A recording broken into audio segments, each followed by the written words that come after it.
Hello and welcome to episode 3 of our virus busting.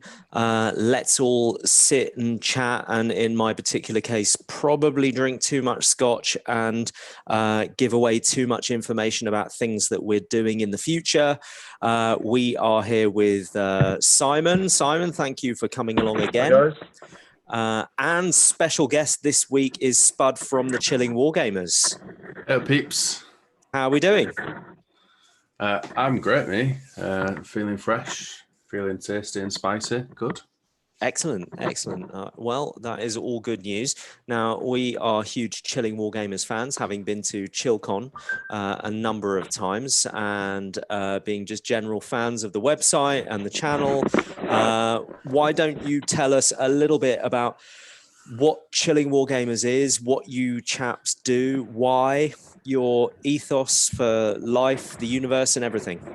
Excellent. So, in a very short story, Chilling Wargamers is a YouTube channel, and we have like his own website called the Chilling Network, and we have like different YouTubers, bloggers, and companies all on there, from the smallest of companies that people have never heard of before. And as Chilling Wargamers, we try promote those and get those out to the real world from those towering titans out there, and just try spread the love really.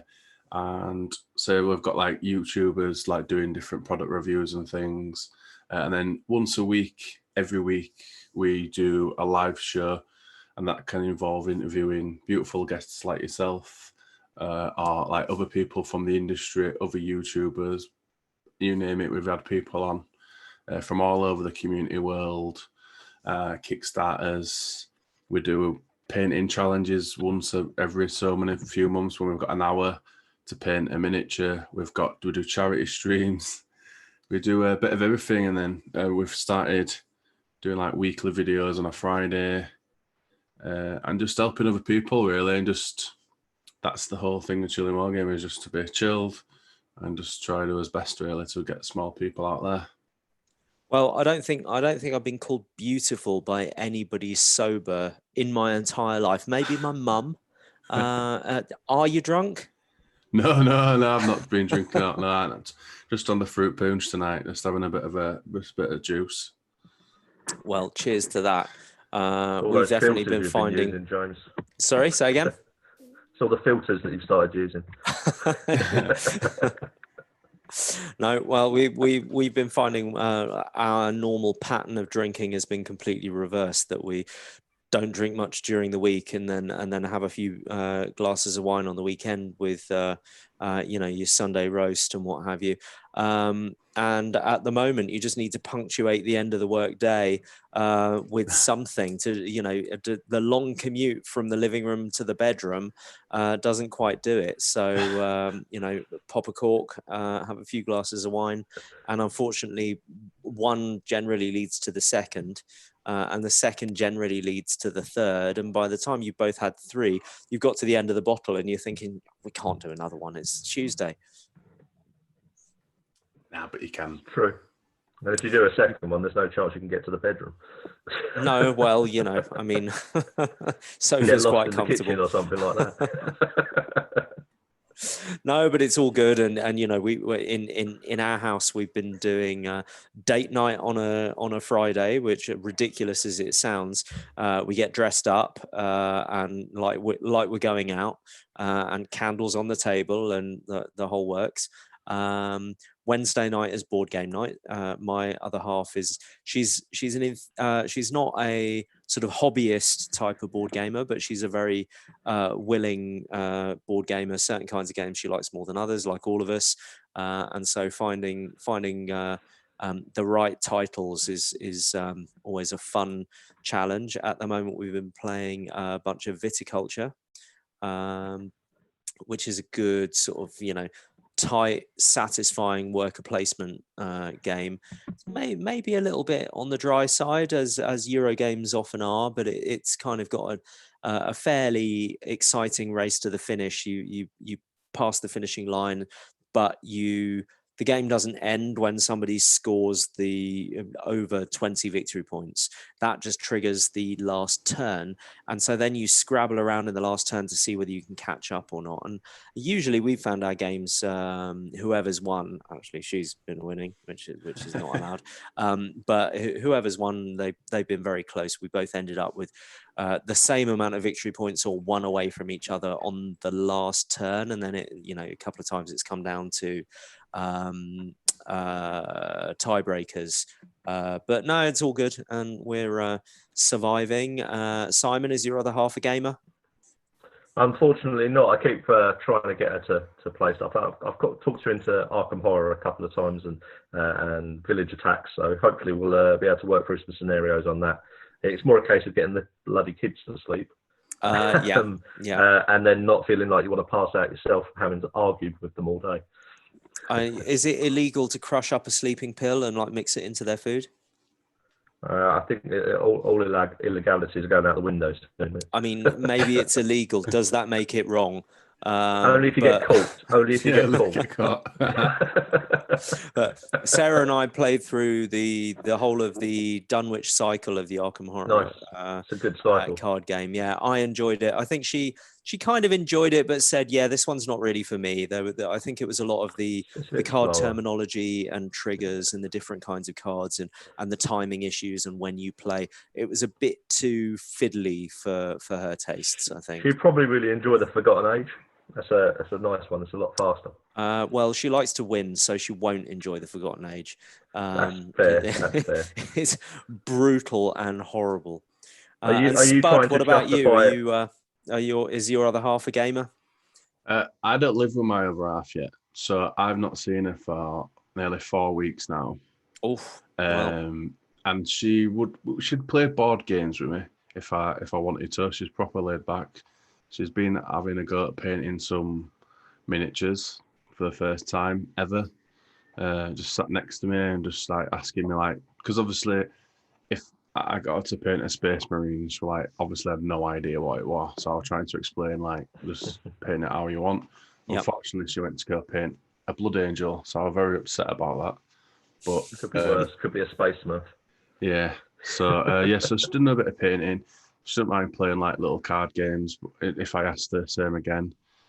So yeah, like 50-50 really, but I say I've not seen her anyway. So we signed up to something called House Party a few weeks ago, and we were like having a bit of a laugh, had a few drinks one Friday night, and so we like being together, but we weren't together.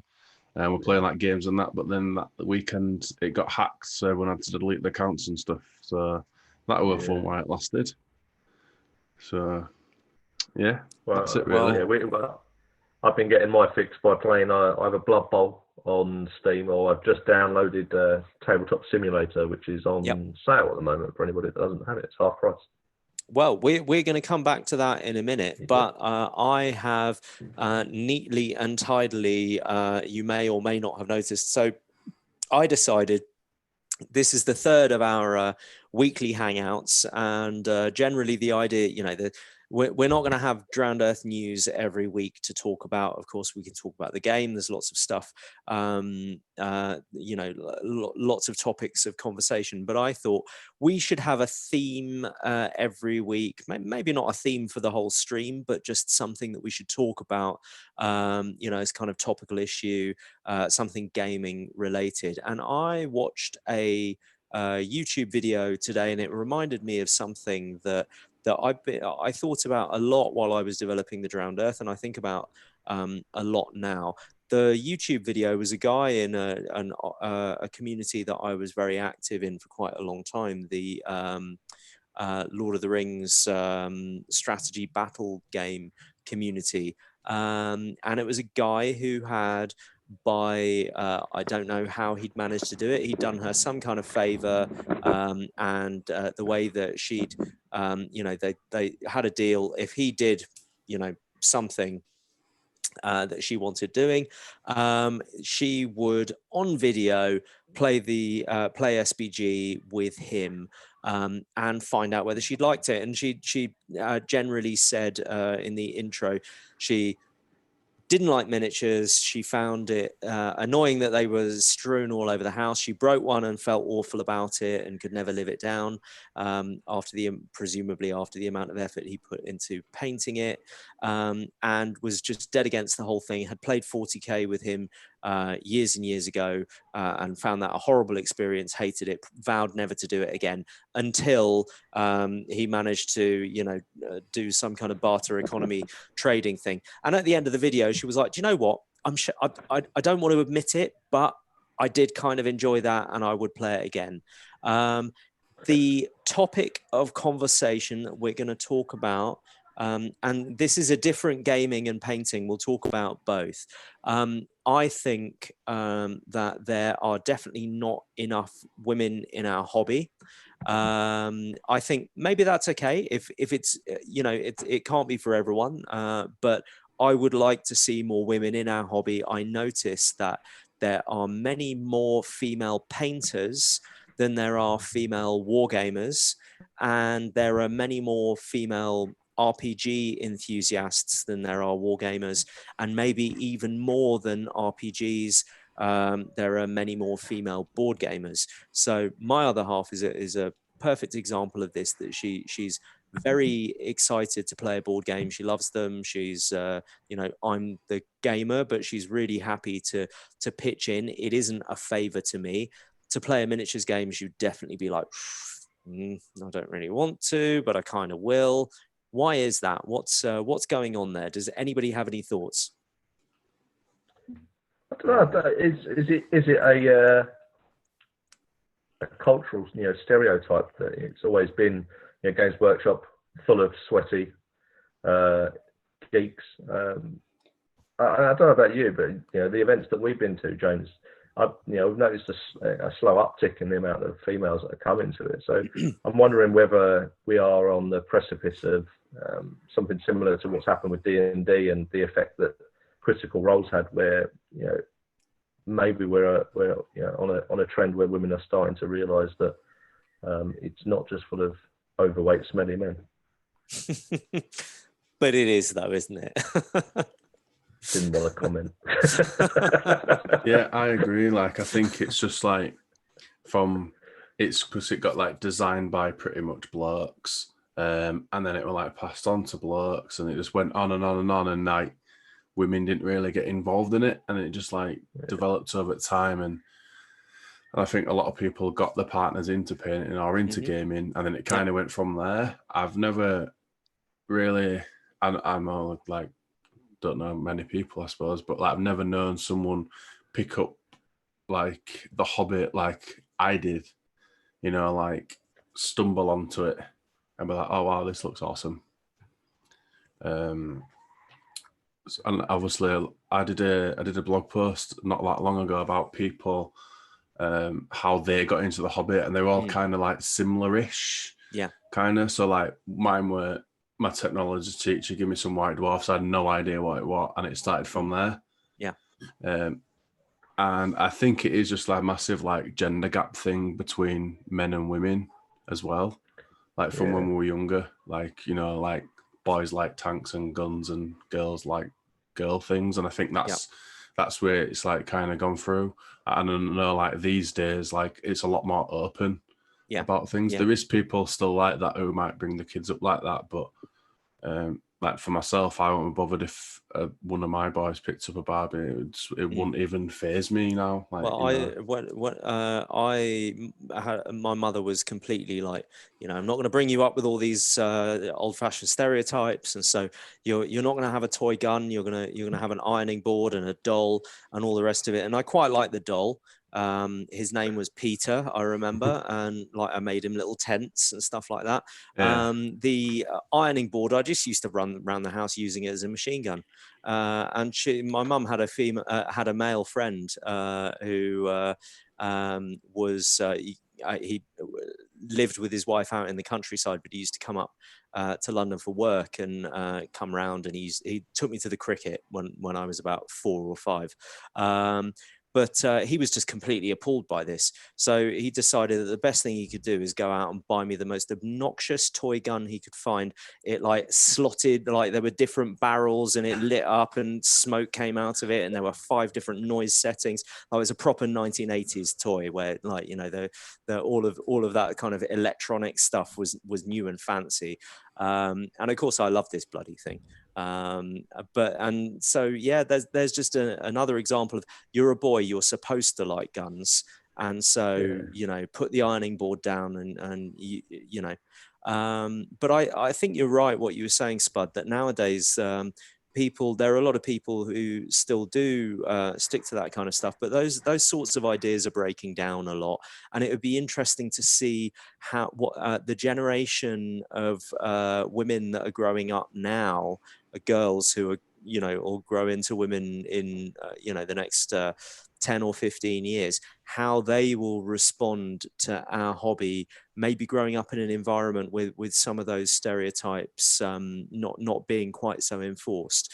But I think there's an elephant in the room that we need to talk about, and I think it's and this is another thing which I think is changing and getting better, but the representation of women in in miniature lines, really. Yeah, I couldn't agree more. I was going to say the same thing. I think it's, you know, historically we've been in a position, you know, you go back, you look at things like Conan films, and you know, those sorts of things are in tabletop massively. Whereas, you know, if a woman's in it, they're probably not wearing very much.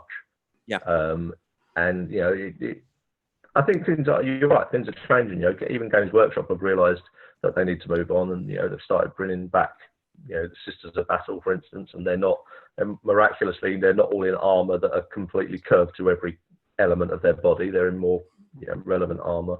Yeah. I think also the community's starting to, you know, nitpick at companies that do this. I can't remember what the game was, but you know, 4 or 5 years ago there was a game at Kickstarter where there were a lot of women, you know, provocatively dressed in this sci-fi game, and there was so much. I'm not going to say it, but I know. Yeah, exactly there was so much kickback to it that they ended up producing a second version of the game for people who, you know, that actually went to market, and you had to specifically order the one with the scantily clad women in it. Yeah, yeah. Well, I think another thing is that, you know, there is no doubt. You know, people have said, oh well, you know, women don't like fantasy, women don't like sci-fi. That's nonsense. I mean, I know an awful lot of women who read sci-fi and fantasy books who would never paint a miniature or want to get involved in gaming at all, even. But you know, the genre itself is very appealing to them. And also, you know, years ago, video games were a predominantly male thing, and that's definitely changed as well. And I feel like that's a number of steps ahead of our industry and where we are. And I think we can draw a lot from the video game industry. I think we tend to follow to an extent, even though, you know, we're an older industry. I think recently we've been following in their footsteps, and you can see where video gaming is, and we're probably, you know, 3 or 4 years behind on a lot of those sorts of things. And the number of computer games that are now transitioning to tabletop games, I think, you know, you're going to see a lot of those people start thinking, you know, maybe this is open to them a lot more. Yeah.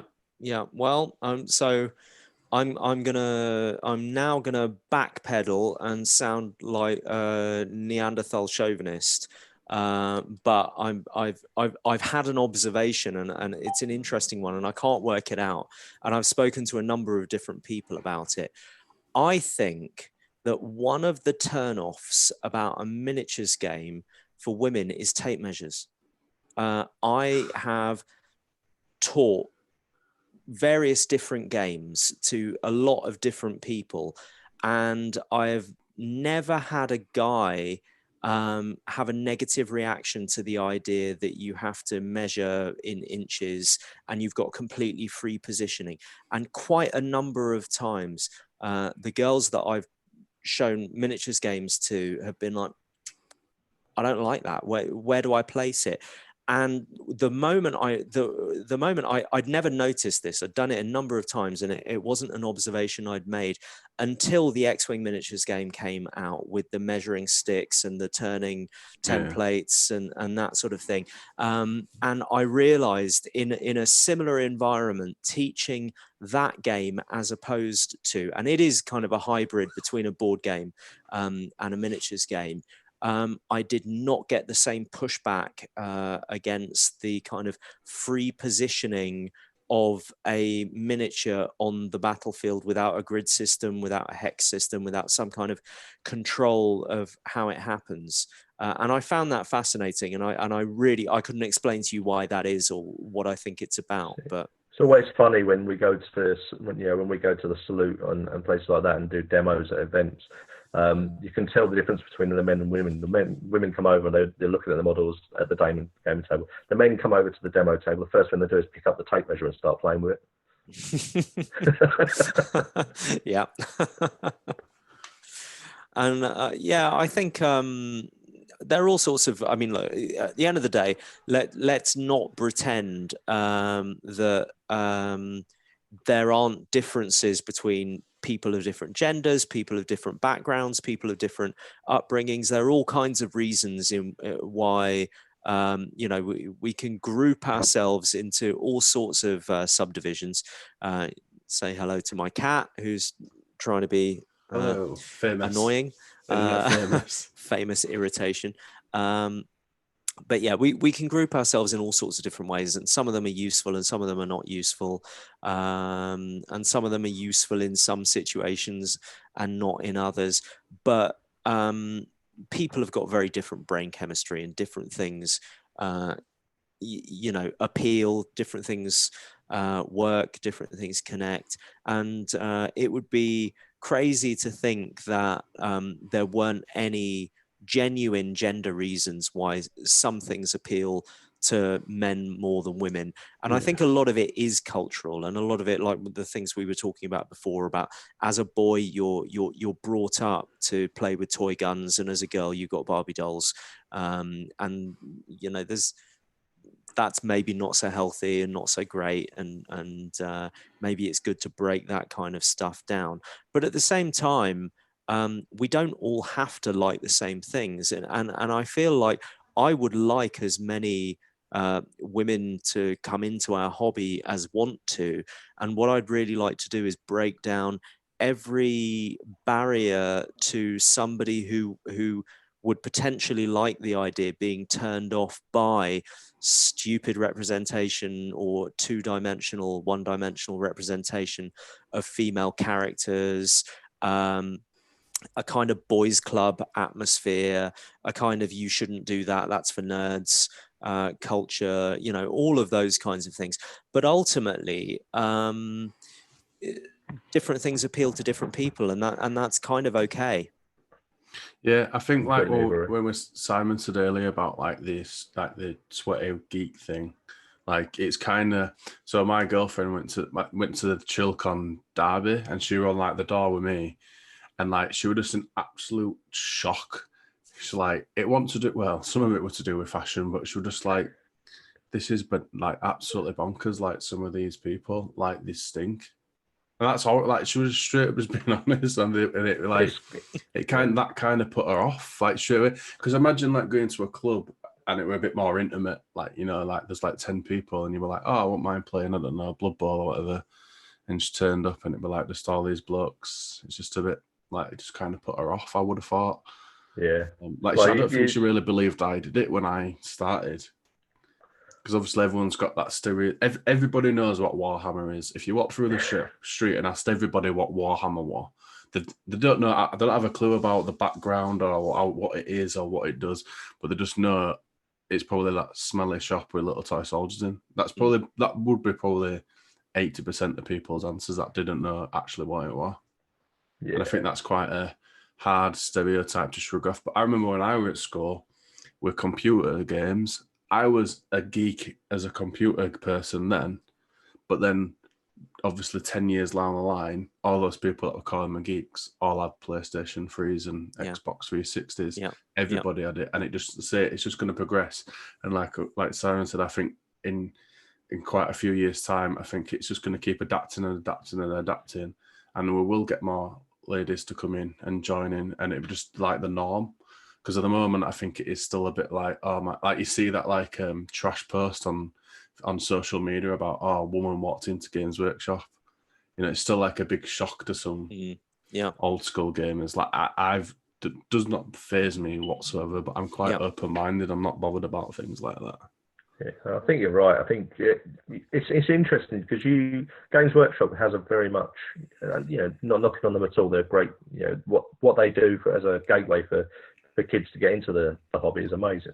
But they do have, a stereotype of the type of person that goes into the stores, and is, as Spud said, it's not particularly welcoming for people, not just females, but anybody who doesn't fit into that, demographic, for want of a better word. Yeah. And I think the difference is you go to, your friendly local gaming store. What you tend to find a lot of the time, whilst it's not, anywhere near an equal mix, you have a hell of a lot more diversity in a friendly local gaming store than you do in a generic Games Workshop store. But I think things are changing. And I agree with Spud. What you're saying is, a couple more years, and the boundaries between board games and tabletop games are getting blurrier and blurrier and blurrier. And that entry point and that gateway games like X-Wing's, amazing gateway game. Those sorts of things are becoming more and more prevalent, and it's not so hard of a jump. And as I mentioned earlier, the number of video game crossovers, that's going to get people into those sorts of games. Yeah, I agree entirely with that, and I think really, if I was put on the spot and I said what positive changes does the wargaming industry need to make to you see, I don't think it's about attracting women to the hobby. I think it's about removing any barriers that currently exist. And I think that one of the barriers is dodgy looking female models and slightly. I always say there's nothing wrong with a model, male or female, being sexy, provided that is their a genuine part of their personality, not the entirety of their personality, because that isn't a character trait. Like you might have a number of character traits which lead you to dress in a provocative way, or in a sort of various different things that you see in miniatures games. But you can tell the difference between where it's, I guess it's what sociologists call the male gaze, where you're looking at a female figure that has been designed by a man for a man to look at, as opposed to a female figure which might be equally, provocative and revealing, but you can tell why, because it's about that individual's personality and their choices, and it's part of a much wider whole of who they are. And I think a good example of that would be the White Wolf games, where you have like everyone in those games, you're all sexy vampires. Everyone is hypersexualized. Everybody's super fashionable. Everybody lives in this kind of sort of, strange kind of underworld. I guess you're familiar with the games I'm talking about. Yeah, it's all about context, isn't it? If it's in context with the game, then it's okay, but also proportions. Let's get body proportions right. That will help. Yeah. And nobody is going to go into battle in a chainmail bikini. I have to say, I think that's one of those things that you just don't see that anymore. You very rarely do, and when you do, you roll your eyes. And I think almost everyone agrees that that's a bit silly. I think, again, I don't want to name names, and I don't want to sort of, call out particular companies, but I think there are some companies that, their posing is provocative without personality. And then sometimes there's posing where you're like, well, that's obviously a sexy pose. She's doing all the things, but you can 100% put that into a context, and it makes sense in terms of who she is and why. And the same with male models as well. And I think that's the key. It's that in order for something not to be gratuitous, I mean, literally the meaning of the word is excessive, unnecessary. It needs to have a reason and a purpose behind it. And when it does, that's kind of okay. It just shouldn't be every female character happens to be in that kind of a pose for whatever reason. It helps to have some strong female characters as well. So many games the females are just a follower. So I think it would be quite. And I think that's something that video games have done fantastically recently, heavily, massively. And Resident Evil, all of those sorts of games, they're years ahead of our industry in having female roles, female leads. I mean, for crying out loud, you've got a faction, one of the most popular factions, it's a female leader.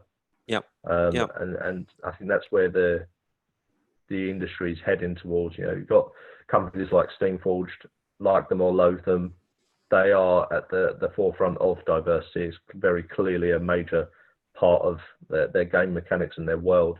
And I think more and more games are starting to move towards that. And do you think, so here's a question for both of you. So Steamforged, I think, is a good example because they've, and I'll tell you why I think that, because I when I was doing some research into Drowned Earth and what people's response to the character art and that sort of thing, because it was something that I was quite mindful of, that I didn't want to make any models that were OTT or pushed people away from the game or that sort of thing. And I'm talking about gender and that kind of thing. When I was speaking to somebody who was very involved in the Guild Ball community, she said that she felt that was the direction of the game and the direction of the publishers, but the culture surrounding the game was not so enlightened. And she brought up a number of examples of things that had happened to her, and I'm not going to repeat them because they're completely anecdotal, one person's opinion, and it may or may not be representative of wargamers as a whole, of Guild Ball players in particular.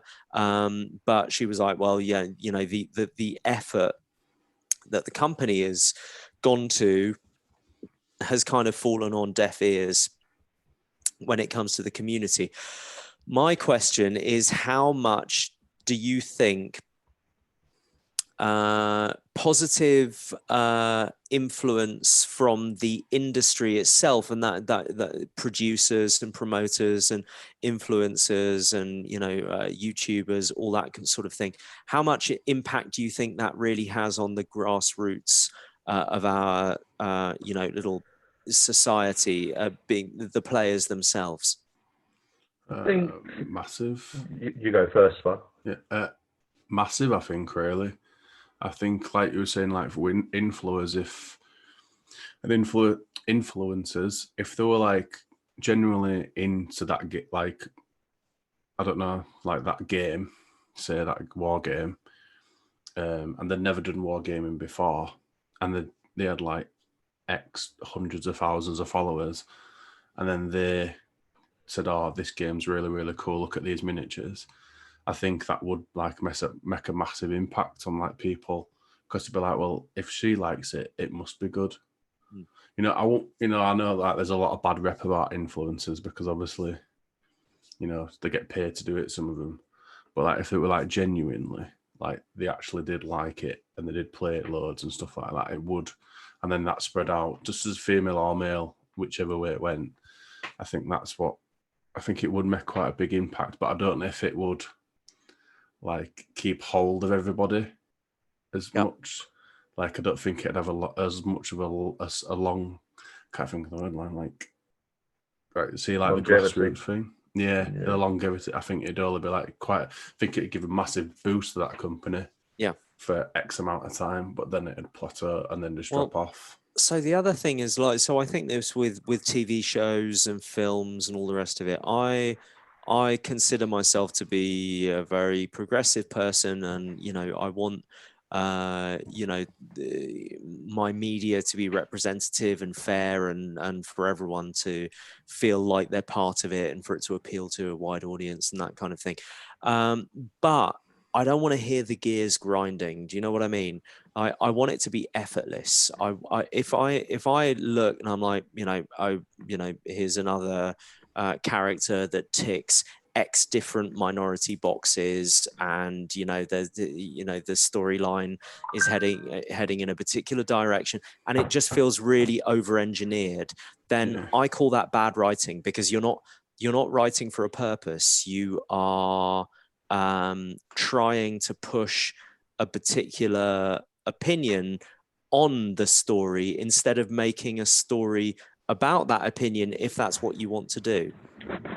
Yeah, I think you're both hitting exactly. It's I don't think necessarily that the game creators can force a change in ideology or, you know, belief.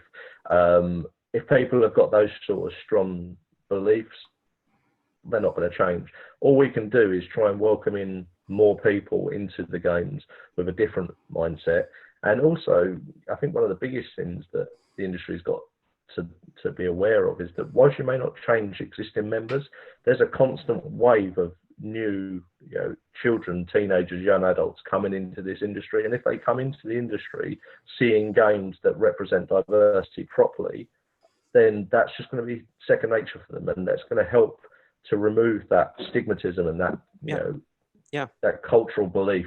And that's not just necessarily from a negative viewpoint for women, but also, you know, removing toxic masculinity, you know, that mindset. Because, you know, you historically look at a lot of the tabletop games, and it does reinforce that, you know, big boys don't cry mentality. And I think we definitely need to remove that, and it's okay to lose, those sorts of things.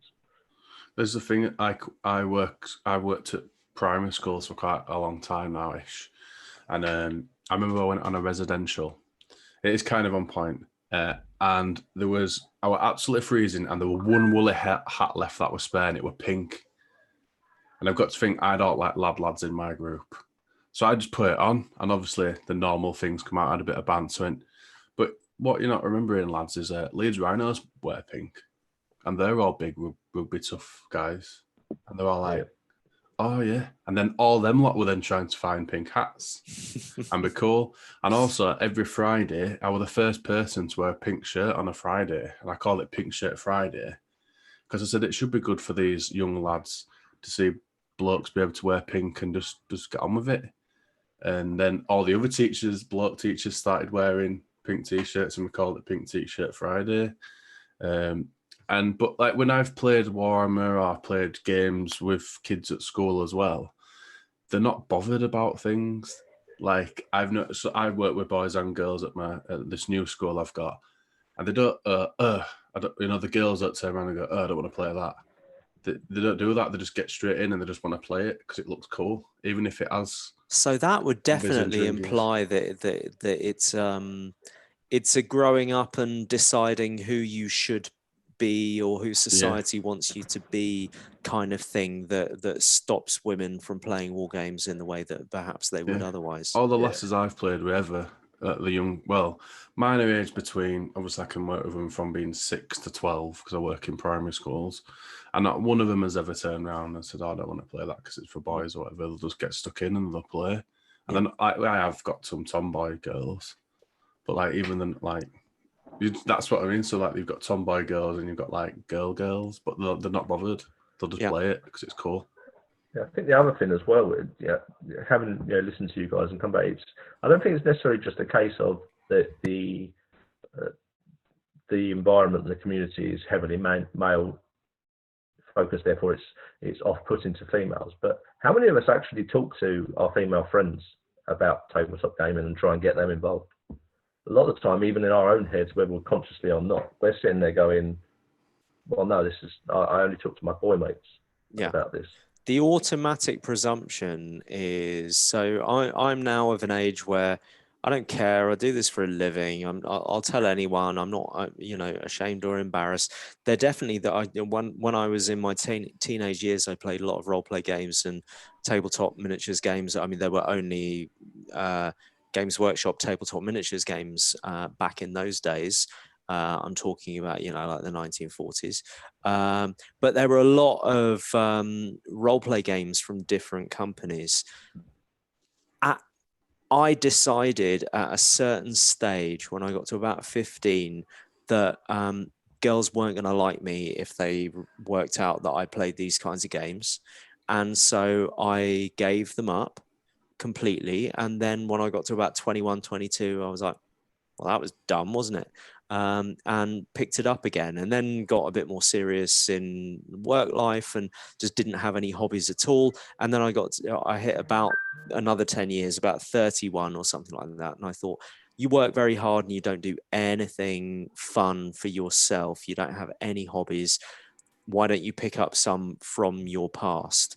But I think it's interesting that even nowadays, where I know I don't care if I'm judged, I don't have that feeling of embarrassment or apprehension about what I do, but there's an automatic presumption that I wouldn't try and get my female friends involved, because my automatic assumption is that they're not going to like it.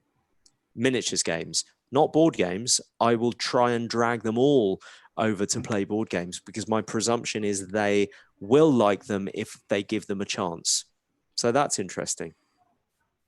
Yeah, I think I'm not bothered. I post things on my normal profile on Facebook and my Warhammer and stuff, and I'm not really I've never been really bothered about it. Like, I used to work on door for a lot of years, and I used to talk to people about it. Then, just like come up in conversation, and that was the same again. They didn't expect me to play Warhammer because of the job that I had, because obviously it was supposed to be like a masculine job. Like, they didn't expect me to have like, what, you play with Warhammer? Like, yeah. But I think it would be harder to get my lady friends into wargaming than it would be board games, because it means, I think a lot of war games you need a table, you need terrain. A lot of games you do, but like with board games, you kind of just like get it out and you just set it up and you're good to go. You can put it on the table, and I suppose you could use your own board and things like that. I don't know, but I feel like that's definitely definitely a barrier to entry. But that's a barrier to entry for both genders, definitely. Yeah.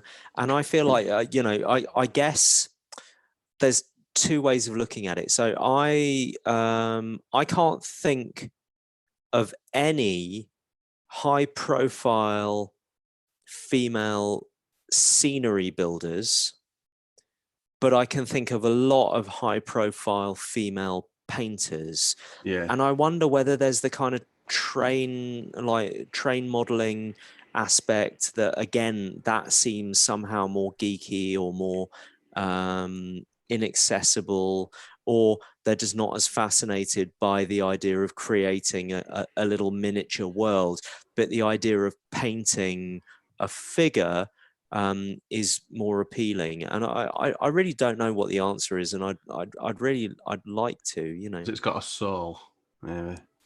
There might be a bit of background on that miniature. Yeah. I suppose you can do it with certain terrain, but it'd be very hard if you wanted to make a forest, it's a forest, unless you wanted to put like a special tree in it that, and then write a story about it. But when you're looking at the miniature, just looking at it alone, it's got some sort of character to it that you can create your own story about it. Yeah. Like, even if you know nothing about that miniature, about that world or anything. And that may be the difference in that. And like, it's probably going to go same gender gap thing again. If you look at a pile of rocks and then you look at like the 3D printed miniature of Baby Yoda, I know which one a woman would choose to do every single time. Yeah. Because they'd go, that's cute, and pick it up and paint it. And that's the thing. And it doesn't have to be just cute miniature. They might like it because of other things. But I think, the terrain thing, I've never thought about the terrain thing before. Yeah, I don't know anything. So that may be a new YouTube channel for my girlfriend to do. Yeah, get her on it. Get her on it. I imagine all them views. Yeah, definitely. Just get her involved. Get her involved. Yeah, it's all interesting stuff, and I don't know what the answer is in the wider sense. I have a feeling that that it's a complicated situation. I feel encouraged because I do feel like it's changing. And I feel like maybe wargaming is never going to be as popular with women as board gaming, and I feel fine about that. I think that's okay. As I said, it's about removing barriers for me. And if they choose not to enter it, that's fine, but they shouldn't be made to feel like they can't enter it. Yeah, exactly. And at the end of the day, nobody likes a sausage party. Well, I suppose some people do, but like wargaming does sometimes feel like a bit of a sausage party. And I feel like they're also sometimes when an environment is like predominantly male, it kind of encourages that sort of activity where people kind of tell sexist jokes and are a bit irreverent and say these sorts of things that if there was a woman sitting at the table they wouldn't say it. And it's not even like they're dying to say it, but the fact that there's a woman at the table stops them. It's just that you wouldn't. Yeah, exactly. It's like a sociable aspect of like you're always going to have that one person that just don't care. But like it's just a social aspect of if women were in your presence. Like for me, I probably don't swear at all. It just triggers. It's like when I used to be with my grandma's. I would never ever think about swearing. It just like just a trigger, boom. As soon as I got in there, even if I'd have booted that sofa as hard as possible by accident, I wouldn't have swore. Yeah. Same at work as well, at school. I've never swore once. Yeah. But as soon as those kids leave that building, that's it. Oh, that little shitbag. Do you know what I mean? Like, I went over my ankle not that long ago by accident in playground, and that's the closest I've ever got to swearing in front of kids because that hurt a lot. And I flippy neck that will hurt. But you're absolutely right. Like there are just you've just got a kind of level of filter that you don't even know you've got. Yeah. And it's like there's something about driving in a white van that turns you into some kind of animal that feels the need to hang out the window and shout at people, with a waving fist as you're doing it. And it's stupid, but that's why I think wargaming would benefit. And wargaming, I think, like any hobby, there's a critical mass where a certain amount of people of a particular type get involved in it, and then it becomes much more accessible for everyone of that particular type to get involved, because the kind of water's been broken in a sense. You've reached that. Just waiting for our version of Critical Role, basically. Yeah, exactly. We need definitely our version of Big Bang Theory. Do you know what I mean? That's what we need as well. Like, and they try the best, don't they? Like wargaming, try the best to get into. They're in a sex education. Don't know if anyone watched it, but it's a banging series, and that's like aimed at it's supposed to be aimed at adults, but a lot of teenagers have watched it. It's really good. And in one of their clips, Warlord Games were in the background, just really like spread out everywhere. And obviously, I clicked on straight away. I'm like, Lucy, I said that's Toy Soldiers. It's on the TV. But like there's a massive Moonstone poster in the background as well. Yeah. So I think that as well, and like going back to like the D&D and the computer game things again, on a scale wise, wargame is minute compared to these other types of computers are in the millions and millions and millions now. And then obviously like role playing, and then wargaming's tiny. You've got to think some of the biggest wargaming YouTube channels, like the biggest I think's got 350,000 subscribers. There's probably 12-year-old kids out there reviewing jelly top toys that have got more than that. Yeah. And then obviously, reviews. Do you know things like, so realistically, the wargaming, the percentage wise probably wouldn't be that much difference ish really of men versus women in some of them because of the scale difference between wargaming and, because we're nowhere near role playing and like computer games in the slightest in this industry. Sean just brought up a comment in the chat. We think that the competitive nature of certain tabletop games has an effect on that. Guild Ball, War Machine, etc. Very competitively focused, where maybe board games not so much. Well, yes and no. I mean, I think I know exactly what he's saying. Having said that, some of the most competitive people I've ever met in my life have been women. And particularly when it comes to playing games, the kind of and Monopoly or like simple games, things that people are more familiar with. But there's definitely a kind of ruthless I'm going to beat you streak. And my like we were talking about viticulture earlier on, my other half, she's really competitive. I don't really want to win. I want to play the best game I could play. And if I didn't make any mistakes and I didn't do anything stupid and I lost, I'm happy with that. Whereas she wants to win, full stop. But I know exactly what he means. And I don't think it's necessarily competitive in the sense of winning.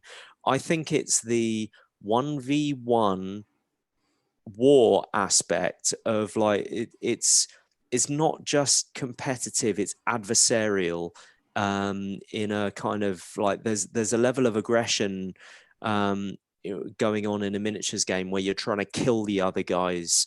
You're not trying to beat them in a race. You're not trying to build faster than them. You're not trying to make more money than them.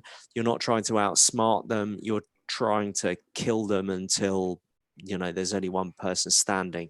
And I think that, again, I don't know why, maybe it's cultural, etc. But I think that that's an idea which appeals to less women than it does men.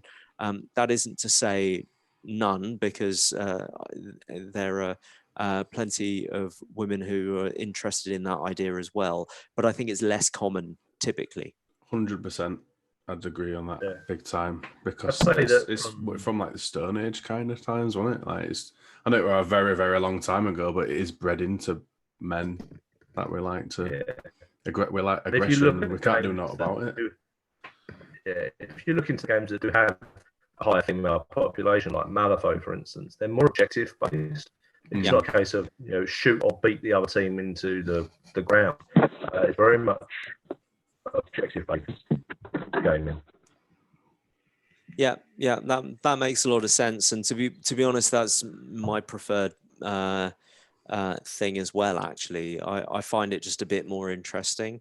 I find in books and in films and what have you, I'm just more and more. I think it's because they're done so well. I find a big fight scene or the dramatic end to a film, the sort of action sequences at the end, less and less entertaining the older I get, and the more I'm like, just wind up this nonsense and get on with the story. And as I say, maybe it's because they're so good at them that it's really hard to impress nowadays. But I feel like that's also something which is a little bit. Men are quite often fascinated by the detail of war history, for example. And I haven't met many women who are interested in the precise shades that the Germans painted their tanks in 1943. And nor am I. But I have also met quite a lot of guys who are fascinated by that kind of stuff, and there's nothing wrong with that at all. But it's just it's a difference, right? Oh yeah, big time. It's just that's another one. I need to get my son in and get my girlfriend making terrain and talking about German pants. Absolutely smashing it. So there's loads of massive gaps in, like, now it's like opened it up even more. This chat's been well good. Like it's like opened my mind. It's like listening to Bill Gates. It's mad. I mean, the big question is she watching? She's not at the moment, no. She's like, since I've met my girlfriend as well, we watch a lot more dramas. Because that's more like, same like you were saying, it's more story driven, a bit more like mysterious, and you're like more concentrating on things. I'm not gonna lie, if I'm watching Return of the King, I'm going straight to Minas Tirith. Like, I've watched the story many times. I do love a good people getting smashed to pieces and people getting slaughtered. I think that's pretty awesome. But I do, if I'm with my girlfriend, I do love just watching dramas, just getting my brain ticking, thinking, oh, what's going to happen here? I love a good story. So where does Game of Thrones fit in that spectrum to you? Oh, so Game of Thrones were just everything, wasn't it, in one? But season 1 to, I think season 1 to 3 were quite male orientatedly pushed. There were more boobies, more killing. Then further down the line, it got more. There was still a story in it between season 1 to like 3. I think it was season 1 to 3, maybe season 1 to 4. But then as it progressed, there was less boobies, and there were quite brutal killing, but just not as much as the first few seasons. And I think that's kind of how they were. I don't know if that's how they planned it. So a lot more blokes would watch it first, and then obviously the partner would get dragged into it and then go, oh yeah, this is actually quite good, actually, because they're seeing the story side of it. And then obviously you just can't stop watching it. Well, I definitely feel like the audience broadened as time went on. They realized, and not just gender wise, but just like nerd to non-nerd. It's a super nerdy book series that no one had heard of before 2010, or very few. Only sort of like real hardcore fantasy literature fans had heard of it, and then it became this massive phenomenon and everyone was watching it, and I don't believe for a second that didn't influence the writing later on. I think have you read the books? No. I really struggled with the books, right, just the ages that they are. I really struggled to deal with them, but I think you're right. The series kind of went from that early more masculine approach. Well, more and then, I feel like it was even just I remember people talking about the first few seasons, and they were like, oh, these are really, like they're so shocking, and there's so much sort of like excessive blood and what have you. They're really brutal. It's just for to excite people on TV. I'm like, clearly you haven't read the books. They tone that shit down.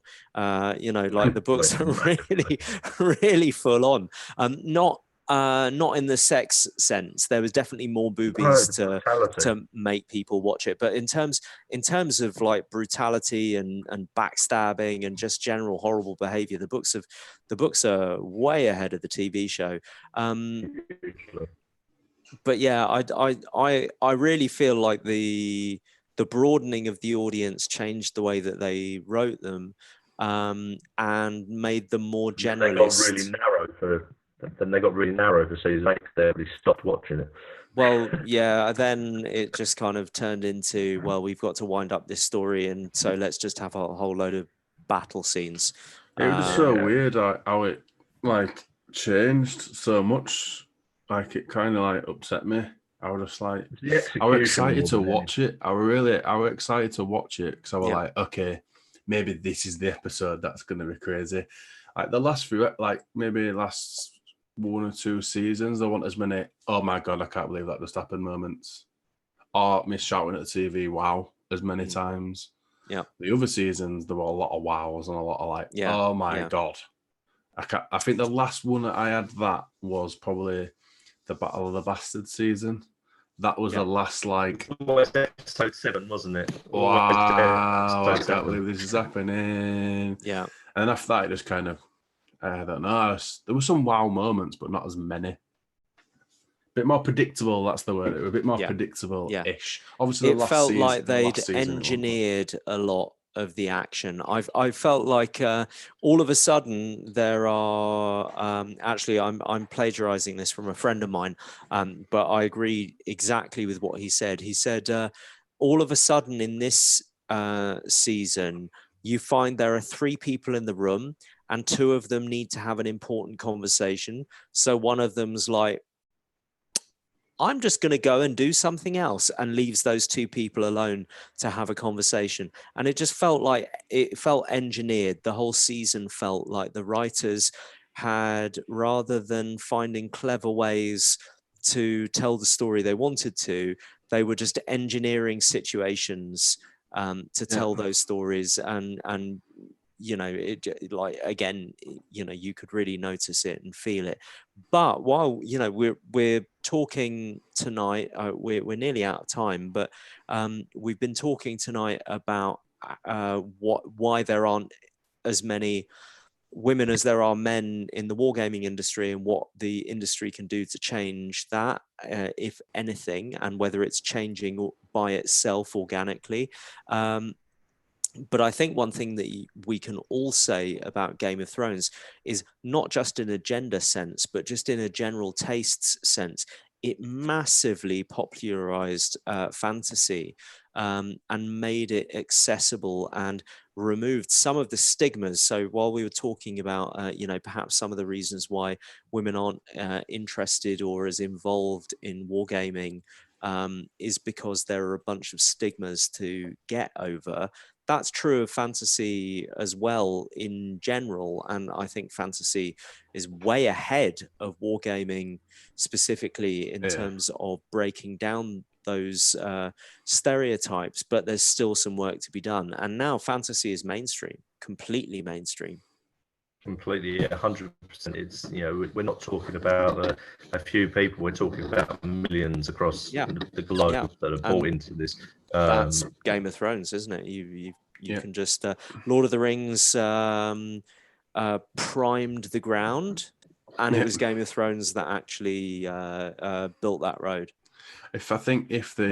I never want them to, but if they did Lord of the Rings as a Netflix series now, I don't want them to do it. Please just leave it as well, they're doing an Amazon one, so we'll see. If it were like the actual, the actual books from like episode, I think if they did it like now as an episode a week or whatever, I think it would have bloomed even more than what it did even back then.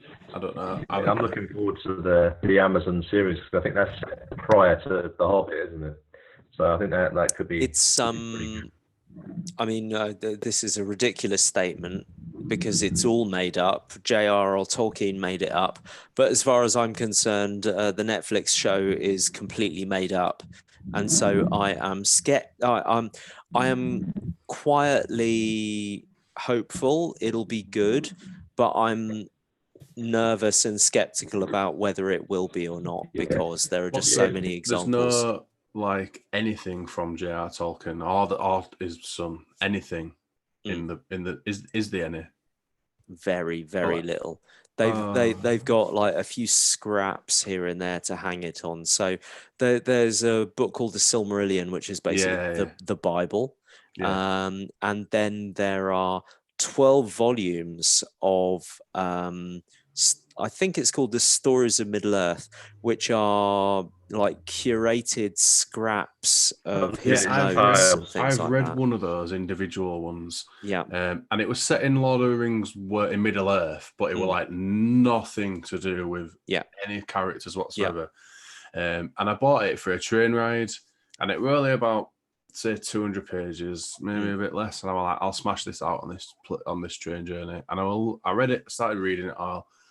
And then it just finished about 50 pages in. And I was like, what?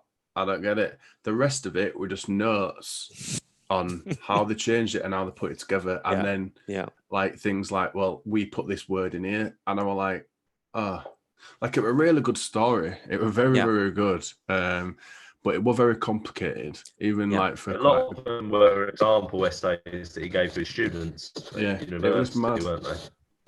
Yeah, I mean, the bottom line is that if he'd really believed in them, he would have published them in his own lifetime. And they, unfortunately, I have a feeling that the reason why they got published is because it was a cash cow, and they had all this work done. And even though a lot of them were his rejected ideas, they needed to be published because people would buy them, and there's an interest, and people want to read them and expand the world. And I think that the Netflix show, hopefully, they will treat the subject material respectfully. I felt like the films did a great job. They're definitely their own thing. They're not, the books retold, and that's okay as well. I don't mind that. My But concern with them is that this is going to be the first thing done where there isn't one of the Tolkien's alive for it. Obviously, his son died relatively recently as well, and I believe he was checked in on with regards to the films. So obviously, nobody that's intricately involved in the narrative that's going to be involved. he hated the films, though, Christopher Tolkien. So it's a difficult one, isn't it? But I just feel like there's something. Firstly, there's something very English about them, which is kind of just unappealing. Like it belongs in the 1930s, and it's just unappealing to a Amazon / Netflix / Hollywood audience. And so that just isn't going to be in them, and that sense of sort of, don't quite know how to put it, but sort of. You're right. They're going to be very word heavy rather than action heavy. Yeah. I mean, well, maybe they should be, but I don't think they will be. And so my fear is that they're just not going to be faithful to the source material, because ultimately they think that what people really want is orcs versus elves, and some ruins in between, and maybe some rangers, and then some hobbits to make things cheerful once in a while. But they won't really have got the understood the heart of what the subject material is really about. Yeah, no, I totally agree on that as well. I hope it's like a mix of, personally, I hope it's a bit of a mix of both. I hope there is loads of like fighting and stuff, but I don't want to the other thing that put me off sometimes on the Lord of the Rings film were like, I know Legolas was supposed to be like some sort of like athletic elf, but some of the scenes it was just like, no, why have you done that for? Why are you riding the shield down some steps? No, let's not even talk about The Hobbit. The Hobbit. I've watched them, and probably, but don't tell me about the dwarf. Like I love the Hobbit book. It's probably one of my favorite books, and I've read it multiple times. I've even got it at work as one of my favorite books because I have read it quite a lot. And I took my own copy into to one of the girls at school because she's read all the Harry Potter ones like 3 times. She's an absolute genius. So I said, just read this. I'm not worried if she never even brings it back, as long as, she reads it. So we're like, if she reads that, she'll love that. So it'll open the mind into a world of awesomeness for the rest of her life. Yeah, but yeah, the films of The Hobbit, I don't really want to talk about it. No, I don't blame you. I don't like. How is it they could take a tiny book and stretch it out into 3 films that were all quite long and still miss half the story? Like that's the thing I just find completely baffling. A really short book, yet they managed to make equal length films to the Lord of the Rings books. But 3 films. And they still didn't do it justice. It's like they had all the room in the world, but the reason is because they needed to squeeze an awful lot of Legolas running up vertical objects, even though he wasn't in the book. What happens if in this new Netflix Amazon program they brought Tom Bombadil back? That would be sick. Yeah. I mean, that I'm happy with. For a whole 45-minute episode and just sang. Yeah. Because that's the only thing he did in the books. Literally like 5 to 6 pages of him just singing. While dancing with his yellow shoes and his blue hat. What an absolute true inspiration to the world he is. If anyone could be my dad, it would be Tom Bombadil. Or Arnold Schwarzenegger. Either one. So what about Tom Bombadil played by Arnold Schwarzenegger? Oh, cheese and bread. Wow. I think marriage made in heaven, that is. It would, yeah. But yeah, I have to say, I love the character. I love those chapters in the book. And I completely understand why they left him out of the films, and I think it was the right thing to do. And I feel like for me, the difference between the Lord of the Rings films and the Hobbit films is that they made tough decisions and very sensible decisions at every step of the way about how to adapt the story, because a film and a book are two different things. You have to have an adaptation. You can't just use a book as a script and make a good film. It doesn't work. But they really thought how they could translate the essence of the book into films. And I think things like getting rid of Glorfindel and making Arwen Glorfindel for those scenes was completely right. Getting rid of Tom Bombadil was completely right. In The Hobbit, though, the changes just seemed like, we need more ridiculous action, so let's squeeze it in somewhere. It didn't feel like they were trying to treat the subject material sensitively. Yeah. Like, I don't know. I've only watched them, I think, once anyway. But like when they go to that house in The Hobbit and that guy turns into a bear, like where were he? Were he in this? Were he in the film? Or did I miss it? Artistic license, Yeah, mate. Bjorn. Like he were literally an animal. It were awesome. It were a bear. Like where were he in the films? I think you'll find that they dropped him out of the sky in the Battle of the Five Armies. He just like no parachute, just landed in the middle of a whole load of orcs and killed them all. Well, that happened in the film. Yeah, I totally mean.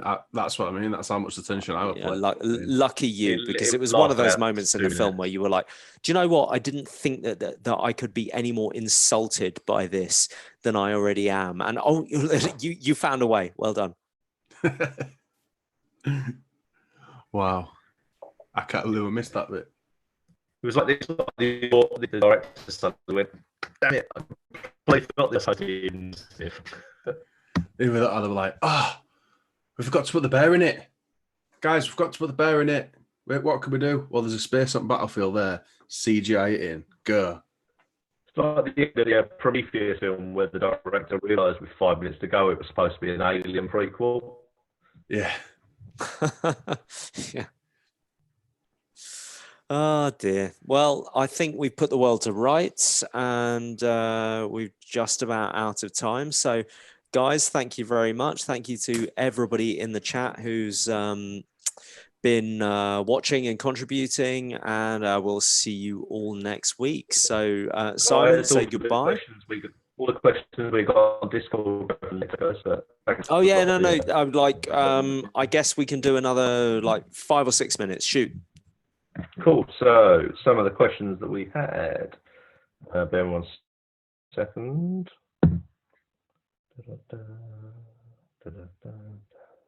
So, first one. In one of our previous shows, it was stated that mammals and especially rats are not that common any longer. So what about vermin and pests? Are these roles all filled with dinosaurs or insects? Mostly insects. There are some very small mammals that have survived literally just in that capacity, eating grain, sitting in, sort of things like field mice. But typically they fall prey to slightly bigger animals, but anything that's small and can keep its head under the radar. Think about the kinds of animals that we all evolved from. The dinosaurs died out and the little ones survived. But usually when we're saying that most mammals died out, we're talking about larger mammals, anything that makes a decent meal for a decent sized dino. And in particular, all of the domesticated animals or animals which regularly relied on humans for their sustenance. Cool. In the book, there's a collection of character backgrounds for a lot of the characters, but there isn't any for the Wayfarers. Is there a plan to give us some more comprehensive backgrounds for the Wayfarers? Well, so the reason for that is that all of the characters from the first 4 factions were written by me, and the Wayfarers were all during the Kickstarter. they were created by special backer levels, where people created their own character, and we had 5 of them, and so 5 is the right number to make a faction. So we decided to make them into a faction. So I haven't done comprehensive backgrounds for them because, you know, in the initial instance, they weren't my characters; they were other people's. I guess in the future we might do something with them. I spoke last week something a bit more comprehensive. I mean, and I know that a number of people who created Wayfarer characters are still in the community. And so if I were to make more detailed backgrounds for any of the Wayfarers, it would be the characters who I still had contact with the original creators so that we could do something together. But I mentioned last week the fact that we're going to join the Wayfarers with the pirate faction. And so there'll be a little bit more on that later. And at that stage where maybe not their backgrounds, but maybe their future, I feel completely okay from a sort of artistic point of view with talking about where these characters have gone recently and after their initial inception in a world that I created. Just less about the actual backgrounds themselves, unless I have the person who devised the character in the first place on board with that. Makes sense. A quick question around Ravana. On her card and her backstory, she's shown as a medic. However, the story is showing her as a mech. Is that just an error? Yeah, she is a medic, not a mech. The website's just in error. In fact, let me write a note. No, I can't because it's not my notebook. I've been meaning to change that for some time. I'll drop you a message on that one. Another technical question, and it's apparently the answer, it works because because it would be where else it'd be less cool, is absolutely valid. Considering the scarce overall population and the diversity in species, are the different species thriving? So, for example, will Kalhar find another member of his own kind, and will they like each other? Will they even potentially have offspring? And will it be enough to build a healthy population over time? I lost you very slightly there. I heard due to the diminished population in the world in general. Are you talking about Kalhana? Exactly, yeah, Kalhana. Is there a chance that Kalhana will find another of his kind? There is a chance, but neither he nor anybody else knows whether that is possible or not. Maybe there is a little community of other members of his species around. Maybe there isn't. So basically, I'm not going to tell you. Mystery. Sorry, guys, I lost you for a second there. What's the general standard on genetic cross-compatibility between species? So it depends on which species. You can definitely Dverg and humans can interbreed with limited success. So sometimes there'll be a child and sometimes there won't. You're not going to get a half Berengi or a half Saurian. So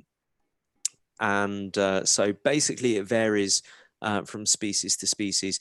Dverg are more or less a type of human with very, very specific characteristics. They don't have too much non-human DNA, whereas the gene spliced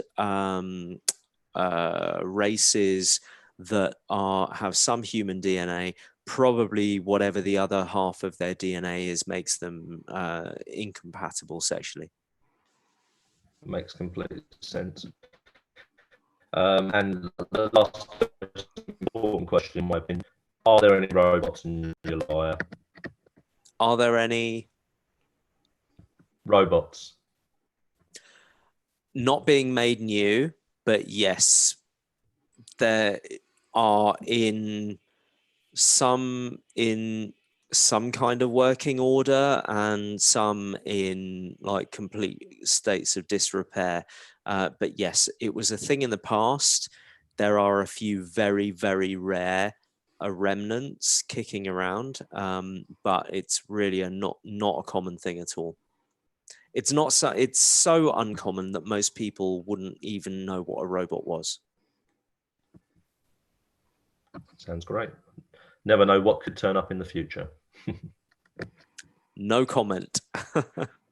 Quickly, I'm going to get him some whiskey. Excellent. Well, guys, that's been great. Thank you so much for your time. I hope everybody's had fun, and we will catch you all up next week, I guess.